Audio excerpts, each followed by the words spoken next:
Alors, très bien. Donc, après avoir brossé le modèle conceptuel des données, qui est les MCD, donc on passera au modèle logique des données. Donc, comme on avait introduit et expliqué sur qu'est-ce que c'est Méris, donc on avait dit il y a trois niveaux. Donc, on a le niveau conceptuel qui est le niveau les MCD, les modèles conceptuels des données. On a le niveau logique ou organisationnel qui est les modèles logiques des données, c'est ce qu'on va voir. Et en dernière position, on va voir les modèles physiques qui est les MCD, les MPD, le modèle physique des données.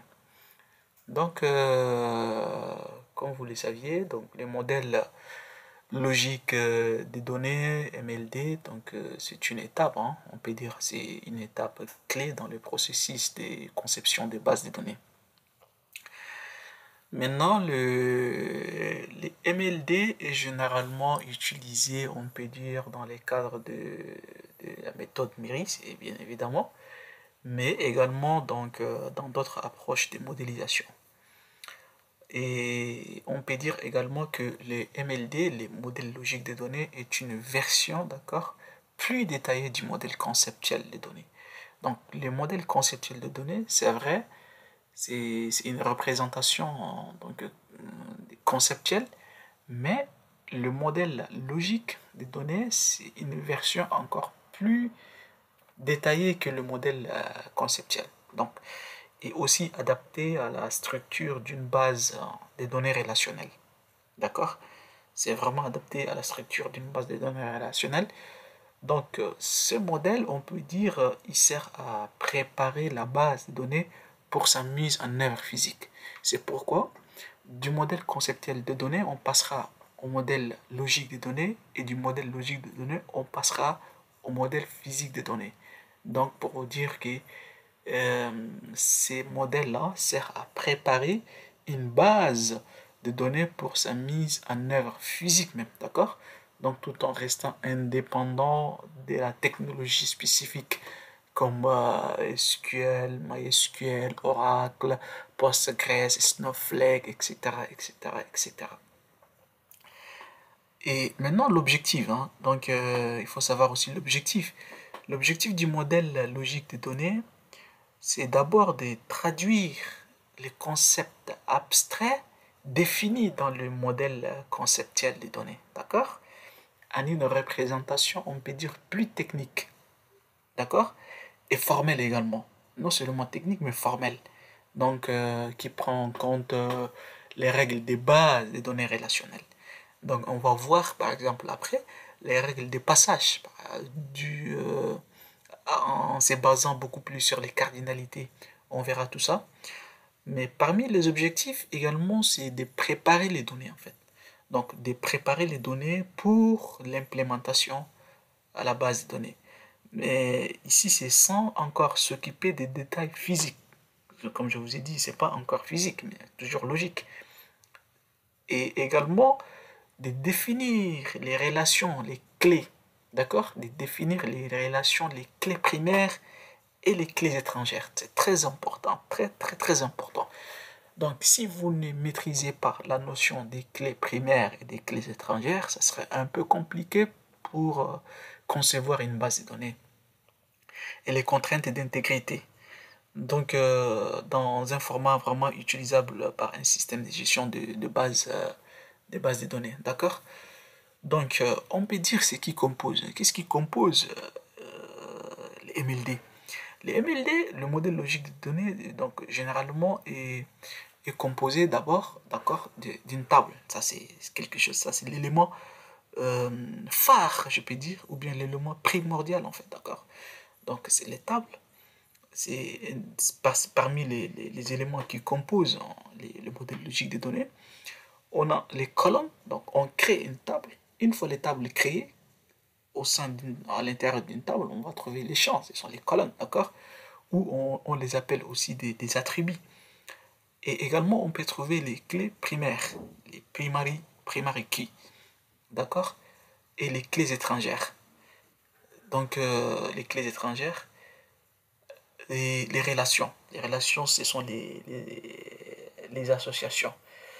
Et également, une des, des éléments qui composent, euh, l'un des éléments, on peut dire, qui composent les modèles logiques de données, c'est ce qu'on appelle la contrainte d'intégrité. C'est très important. Une contrainte d'intégrité, c'est quoi? C'est, par exemple, les modèles logiques de données, on peut dire qu'il doit inclure les règles qui garantissent la cohérence des données. Donc, les contraintes d'intégrité, on peut dire c'est l'unicité, c'est une contrainte des valeurs en quelque sorte. Par exemple, une date ne peut pas être dans le futur, une date c'est dans le présent, ou les contraintes des référentialités, d'accord? Donc, en quelque sorte. Et maintenant, je vais expliquer en quelque sorte les clés primaires en fait. Une clé primaire dans le cadre d'une base de données ou dans une table est un attribut en fait, est un attribut ou un ensemble d'attributs qui identifient de manière unique une ligne, d'accord, dans la table. Si on veut identifier d'une manière unique une ligne dans la table, on va l'identifier par sa clé primaire, cet attribut-là. Donc elle ne doit pas contenir des valeurs nulles. Une clé primaire ne doit pas contenir des valeurs nulles, d'accord? Les clés étrangères. Donc une clé étrangère, c'est aussi un attribut ou un ensemble d'attributs, d'accord? Qui fait quoi? Qui fait référence à la clé primaire d'une autre table. Je ne sais pas si vous avez compris ce qu'on avait vu en modèle, en schéma en étoile. On avait dit la table des faits, elle contient les clés étrangères d'autres tables des dimensions. Donc on fait référence en fait. Donc c'est pour vous dire, une clé étrangère est un attribut ou un ensemble d'attributs qui fait référence à la clé primaire d'une autre table. Donc cette clé étrangère-là, elle fait référence à la clé primaire d'une autre table. Donc cela permet de lier deux tables. Donc pour lier maintenant pour lier des entités entre elles et de définir des relations entre les entités, c'est ça la clé étrangère. Donc exemple, on peut dire dans ce qu'on avait vu au modèle physique des données, au modèle conceptuel, on a dit client et, produit et commande, n'est-ce pas? Donc, dans une table, commande, l'attribut, c'est-à-dire ID client, pourrait être une clé étrangère pointant vers la table client. C'est ça. Donc, les MLD ou bien les modèles logiques des données est essentiellement composé donc, des tables logiques reliées entre elles par des flèches. Donc ça, c'est un exemple de modèle conceptuel des données qu'on avait déjà vu. Et on va traduire ce modèle conceptuel-là des données en modèle logique des données. Donc, ici, l'auteur, mais ça c'est une entité-relation. Donc cette entité-relation-là, c'est écrire, n'est-ce pas? Ce qui lie entre auteur et livre, c'est écrire. Mais ici, on a maintenant le nom auteur et le nom. Ici, livre et le nom livre, on retrouve nom auteur. Donc, le nom auteur qui est une clé primaire de la table auteur, elle est migrée vers l'entité ou bien la table livre et elle est devenue une clé étrangère. C'est ça, on dit une clé étrangère, d'accord? On avait dit une clé étrangère fait une référence, n'est-ce pas? Donc elle a fait une référence à la table. euh, donc on a migré cette clé-là, primaire, au niveau de la table livre qui est devenue ici étrangère. Donc elle fait une référence à la table auteur. Donc, ici, la règle des transformations, c'est très important, règle des transformations du modèle conceptuel des données au modèle logique des données. Donc, comment on passera du modèle conceptuel des données au modèle logique des données. Donc, transformation des entités. Toute entité est transformée en table. Les propriétés de l'entité deviennent les attributs de la table. Les propriétés, voilà, les propriétés là, de l'entité deviennent les attributs de la table. L'identifiant de l'entité devient la clé primaire de la table. Donc l'identifiant, c'est qui identifie une entreprise. Qu'est-ce qui identifie une entreprise? C'est son numéro. Donc ce numéro de l'entreprise là est la clé primaire de la table. D'accord? C'est la clé primaire de la table. Et elle doit être soulignée. Si on passera du modèle conceptuel au modèle conceptuel des données, on ne les souligne pas. Mais au modèle logique des données, forcément, on les souligne. Donc, c'est le nom entreprise qui est la clé primaire de la table entreprise. Donc, ici, nom entreprise, nom, adresse, code postal, localité. Donc, transformation des relations binaires du type. On a les relations binaires de type xn et xn. On a dit x ici, ça c'est cardinalité minimale et les n cardinalité maximale. Ici aussi c'est x cardinalité minimale et n c'est cardinalité maximale. Donc afin de représenter la relation, on duplique la clé primaire de la table basée sur l'entité à cardinalité x qui est cardinalité minimale et n cardinalité maximale, dans la table basée sur l'entité à cardinalité xn. Donc, on a dit afin de représenter la relation, on duplique la clé primaire de la table basée sur l'entité cardinalité xn, d'accord? Cardinalité xn, celle-là, cardinalité x, c'est ça? Cardinalité xn. Vous voyez, n'est-ce pas, hauteur, cardinalité xn, dans la table basée sur l'entité à cardinalité x1. Dans la table à cardinalité x1. Ça, c'est xn et ça, c'est x1. Donc, cet attribut-là est appelé clé étrangère. Donc, on la migre, cette clé primaire de la cardinalité xn vers la cardinalité x1. Elle devient une clé étrangère, mais qui fait référence à la table d'une cardinalité xn. Donc, les deux tables sont liées par une flèche nommée selon la relation qui pointe de la table à clé étrangère vers la table qui contient la clé primaire correspondante. Donc, maintenant, on a dit cardinalité xn et cardinalité x1. Donc, les noms auteurs.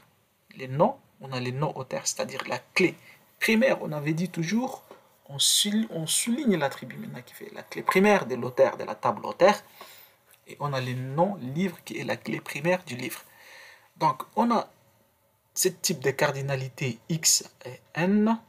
X, c'est la cardinalité minimale, n, la cardinalité maximale. Et ça, c'est type de cardinalité x et 1. Donc, l'attribut, on a dit on va migrer le type de cardinalité xn vers la table à cardinalité x1. Donc l'autre numéro auteur là va devenir une clé étrangère sur la table livre. On a migré ça. Donc nom auteur, nom, et on retrouve le nom auteur. Donc ici, le nom auteur est la clé étrangère de la table livre qui fait référence à la table auteur. Donc c'est une clé étrangère parce que c'est pas l'identifiant des... Les noms auteurs n'est pas l'identifiant du livre. Ce qui identifie les livres, c'est les numéros livres qui est la clé primaire de la table livre. Mais les noms auteurs, on a migré parce qu'on avait dit on va transformer des types relations binaires du type xn et x1. Donc on a migré les numéros auteurs vers la table livre et il est devenu une clé étrangère mais qui fait référence à la table auteur. L'attribut nom auteur qui est la clé primaire de la table auteur devient clé étrangère dans la table livre. Transformation des relations binaires du type x1, x1.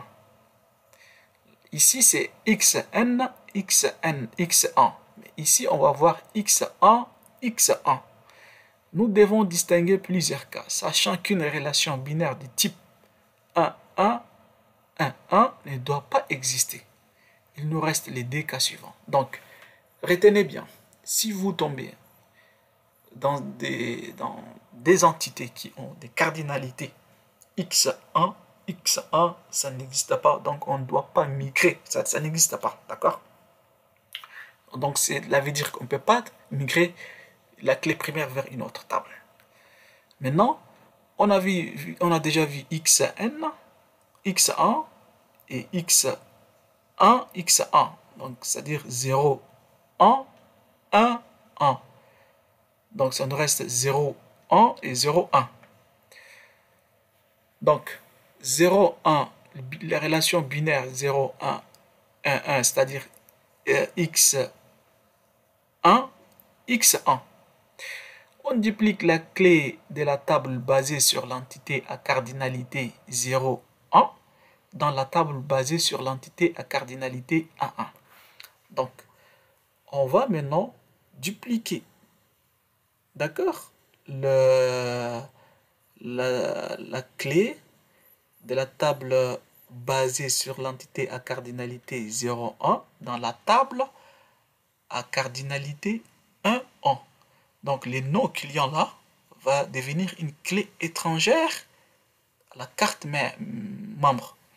Donc, ici, on a le nom client qui est la clé primaire qui identifie la table client et le numéro carte qui est la clé primaire qui identifie la carte membre. Maintenant, comme la relation nous indique, la relation binaire nous dit que on a la cardinalité 0, 1, donc on va maintenant migrer la clé primaire de la table client là vers la table membre et elle sera la clé étrangère à la table carte membre qui fait référence à la table client. Donc, le numéro client qui est clé primaire de la table client devient clé étrangère dans la table carte membre. Donc, relation binaire 0, 1, 0, 1. Donc, on a déjà fini avec 0, 1, 1, 1, c'est-à-dire x1, x1. Maintenant, on va voir x1, x1 toujours, donc 0, 1, 0, 1. On distingue la clé d'une des tables dans l'autre lorsque la relation contient elle-même des propriétés. Celles-ci deviennent également attributs de la table dans laquelle a été ajoutée la clé étrangère. Donc, toujours la relation 0, 1, 0, 1. Donc ici, on a les modèles conceptuels des données là, salarié, les numéros salariés, nom, prénom et directeur technique d'une entreprise. Nom entreprise, nom, adresse, siège. Ici, il y a deux cas de figure. Maintenant, les deux cas de figure, soit la table, les numéros, par exemple, les numéros salariés, qui est la clé primaire qui identifie l'entité salariée ou bien la table salarié, d'accord? Et on a et on a entreprise qui est le numéro entreprise qui identifie la table entreprise, d'accord? Qui est la clé primaire de l'entreprise. Donc, soit on peut migrer la clé primaire de la table entreprise vers l'entité salariée et que les numéros entreprise, ici, c'est la clé étrangère de la table salariée. C'est une clé étrangère de la table salariée qui fait référence à la table entreprise. Ou encore, on peut migrer les numéros salariés, qui est la clé primaire de la table salariée, vers l'entité entreprise, mais ici, les numéros salariés, elle va devenir une clé étrangère et qui fait référence à la table salariée. Ça, c'est uniquement si vous avez des relations 0, 1, 0, 1. Si vous n'avez pas des relations de cardinalité 0,1 et 0,1, c'est impossible. D'accord? Donc, soit on migre la clé primaire de la table entreprise dans la table salarié, soit on fait l'inverse, comme je vous ai expliqué. Donc, transformons des relations binaires du type xn, xn. On crée une table supplémentaire ayant comme clé primaire une clé composée des clés primaires des deux tables. Lorsque la relation contient elle-même des propriétés, celles-ci deviennent attributs de la table supplémentaire. Une propriété de la relation qui est soulignée devra appartenir à la clé primaire composée de la table supplémentaire. Ici, on n'a pas composé une table supplémentaire. Pourquoi? Parce que on va d'abord voir les cardinalités. Ici, on a les cardinalités 0,1, 0,1. Donc, il n'y aura pas une table supplémentaire. Mais dans les cas où X, on a des relations binaires de type xn, xn, forcément, on va faire une table supplémentaire. Exemple ici. Donc, on a commande et on a article. On a les attributs, nos commandes, date, numéro commande, c'est la clé primaire de la table commande. Le code article, c'est la clé primaire de la table article. On a ici portée. Donc, commande peut porter 0 ou plusieurs articles. Un article, c'est pour un ou plusieurs commandes. On est d'accord. Donc, et la relation, c'est l'entité relation, c'est portée. Il y a une quantité là. Donc, ici, si on voit qu'il y a un type des relations xn, xn, automatiquement, on ajoutera une table supplémentaire qui est portée. Donc, on aura le code article, d'accord, et les no-commandes. Donc, on a le code article, ici, c'est la clé étrangère, les numéros commande également, et il y aura là la quantité. Donc, on crée une table portée qui contient comme clé primaire une clé composée des no-commandes et code article. Elle contient également la propriété quantité issue de la relation portée. Donc, si j'ai fait une extrapolation, c'est que ou si j'ai fait une référence au schéma, au modèle, schéma en étoile, c'est que ici portée, c'est comme la table des faits, et article, c'est comme la table des dimensions et comme une table des dimensions. Juste, j'extrapole en fait. Donc, maintenant, on crée une table supplémentaire ayant comme clé primaire une clé composée des clés primaires de toutes les tables reliées. Cette règle s'applique de façon indépendante des différentes cardinalités. Lorsque la relation contient elle-même des propriétés, celles-ci deviennent attributs de la table supplémentaire. Une propriété de la relation qui est soulignée devra appartenir à la clé primaire composée de la table supplémentaire. Voilà, c'est souligné, clé primaire de la table supplémentaire. Donc, maintenant, on va voir, on a transformé, ça c'est pour des relations binaires, mais on va voir pour des relations ternaires. On a dit ternaire, c'est plus de deux tables ou des entités. Donc, enseignant, les modèles conceptuels des données, peut enseigner une matière est enseignée par, peut-être enseignée par, ou n'est pas, hein, et peut enseigner par 0 enseignant ou plusieurs enseignants. D'accord? Ça, on avait donné des exemples. Donc, maintenant, enseignant, on a cette relation-là. Enseigner, il va devenir, parce qu'on a xn, xn. Donc, xn, xn, on aura, ici aussi, si on voit, c'est xn, xn. Maintenant, on va rajouter une table supplémentaire qui est enseignée. Maintenant, la clé non enseignant, elle va migrer non enseignant. Ici, code matière également, elle va migrer vers la table à enseigner, la table supplémentaire. Et l'identifiant de la classe aussi va migrer le nom classe.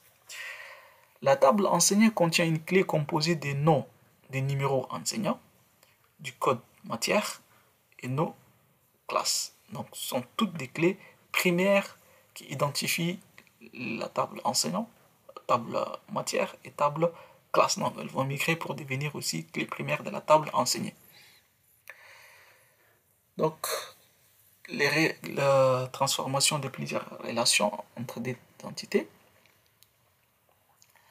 Ça, c'est aussi un autre exemple. On a une personne qui possède une maison et une maison est habitée par une personne ou une personne habite une maison. Donc, le type de cardinalité, on a 0n.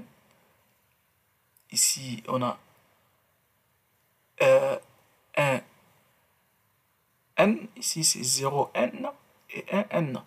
Donc, c'est comme si on a xn, xn. Attention, il faut faire très attention au niveau des habités. C'est pas xn, xn.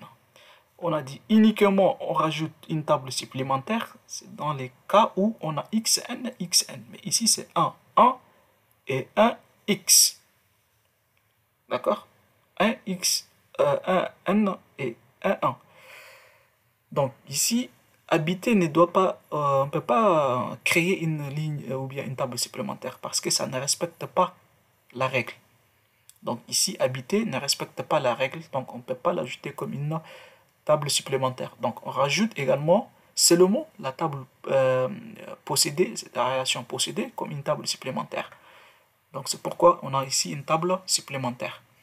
Et on va maintenant donner maintenant la clé, migrer la clé primaire de l'adresse des maisons et la clé primaire de la table ou bien l'entité personne au niveau de la table possédée et qui deviennent maintenant les clés primaires de la table possédée. Et maintenant ici, on va tomber sur une relation réflexive. Une relation réflexive, c'est-à-dire ici une société. Ça, c'est le modèle conceptuel. Hein. Donc, une société peut détenir un pourcentage du capital. D'accord? Et également, cette relation, elle est vraiment réflexive. Pourquoi? Parce qu'elle revient sur elle-même, en fait. D'accord? Donc, une société peut détenir 0 ou plusieurs mères, ça peut être des filiales, et une société peut également détenir 0 ou plusieurs filiales, attention. Donc, une société peut avoir 0, plusieurs filiales, une société peut avoir 0 ou plusieurs mères. C'est pourquoi on dit c'est réflexif. Donc, si on veut traduire ces modèles conceptuels en modèle logique, on a maintenant société, nos sociétés. Donc ici, c'est comme si on a xn, xn. Donc, détenir, il va devenir automatiquement une table supplémentaire. Donc, détenir une table supplémentaire, on a les no-sociétés, les no-sociétés mères et pourcentage du capital. D'accord? Donc, nous appliquons les règles générales avec la seule différence que la relation est deux fois reliée à la même entité. Donc ici, c'est aussi un autre exemple. Donc, personne, être marié. Donc, une personne peut être mariée, si elle va devenir un mari, ou une épouse, bien évidemment. La femme, c'est une épouse, et le mari, c'est mari. L'homme, c'est le mari. Donc, ces modèles logiques le modèle logique des données, être marié, on a le numéro matricule de la personne, le numéro matricule de l'épouse et le nom de la personne et prénom de la personne. Nous appliquons les règles générales avec la seule différence que la relation est deux fois reliée à la même entité. Donc ici, sachant que l'entité dépendante est toujours liée à la relation par les cardinalités 1-1, nous pouvons appliquer les règles générales dans chaque cas. La table ici de l'entité dépendante contient donc comme clé étrangère la clé primaire de l'autre table. L'identification relative est représentée par le fait que la table issue de l'entité dépendante contient une clé primaire composée, constituée de la table primaire. Donc transformer l'idée de l'identifiant de cette entité et de la clé étrangère. Donc voilà, ça c'est on a xn et on a un 1. Donc le projet peut contenir plusieurs tâches, d'accord? Donc ici on a les noms projets, les numéros tâches, et comme on a ici 0 et 1, xn, automatiquement on va migrer maintenant la clé primaire ici au niveau de l'entité tâche, et elle est ici une clé étrangère qui fait référence à la table projet. Donc, ainsi fini avec le modèle logique des données, on passera au modèle physique des données.